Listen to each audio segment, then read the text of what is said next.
बिस्मिल्लाहिर्रहमानिर्रहीम। अस्सलामुअलैकुम। आज हम अपना साइंस का लेक्चर 9 स्टार्ट करेंगे। हमने यूनिट 8 हीट स्टार्ट की हुई थी, इसकी रीडिंग और साथ में इसके हम क्वेश्चन आंसर्स कर रहे थे।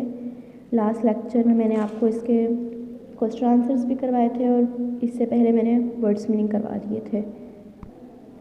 यूनिट 8 की हमने पेज नंबर 53 तक रीडिंग कर ली थी। आज हम पेज 54 से स्टार्ट करेंगे। पेज नंबर 54 इस हेडिंग से, फर्स्ट वाली हेडिंग से।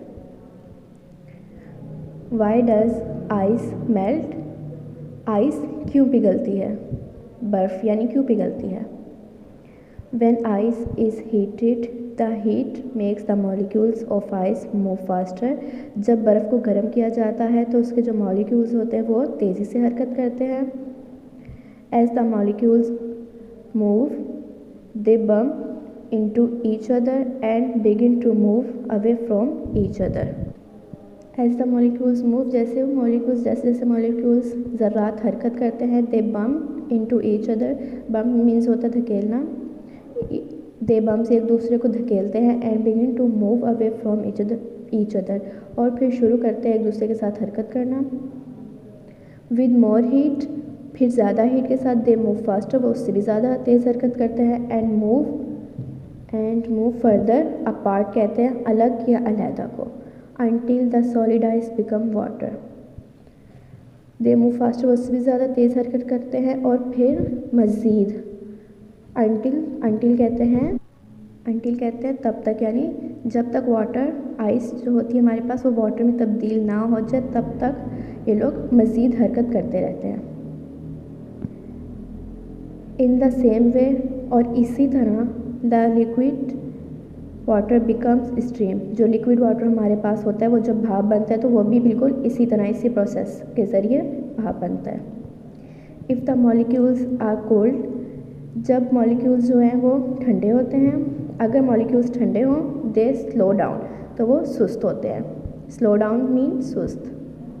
And move closer to each other, और एक दूसरे के करीब होकर हरकत करते हैं। When molecules of steam are cool down, और जब स्टीम के भाप के जो मॉलिक्यूल्स होते हैं वो कूल डाउन हो, ठंडे हों, they turn into टिनी drops of water, तो वो पानी के छोटे छोटे ड्रॉप्स में तब्दील हो जाते हैं।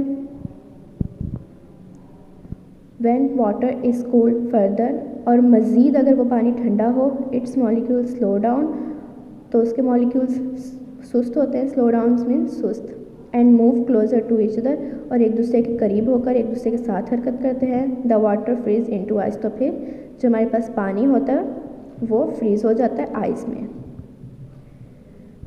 ठीक है, हमने ये पैरा पढ़ लिया। मैं आपको इसके मुतालिक एक क्वेश्चन देती हूँ। क्वेश्चन ई, पेज नंबर 55 पर। How does ice melt?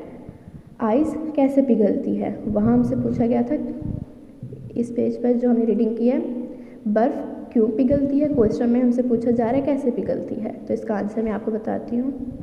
Unit 8 heat, question E. How does ice melt? बर्फ़ कैसे पिघलती है? व्हेन आइस इज़ हीटेड, जब आइस गर्म होती है, the heat makes the molecules of ice move faster, जो आइस के मॉलिक्यूल्स होते हैं वो हीट की वजह से तेज़ी से हरकत करते हैं। विद मोर हीट, वो ज़्यादा हीट के साथ, दे मूव फास्टर, वो और ज़्यादा तेज़ हरकत करते हैं। And move further apart until the solid ice become water, और तब तक वो हरकत करते रहते हैं, मज़ीद हरकत करते हैं जब तक कि आइस जो है हमारे पास वाटर में तब्दील ना हो जाए।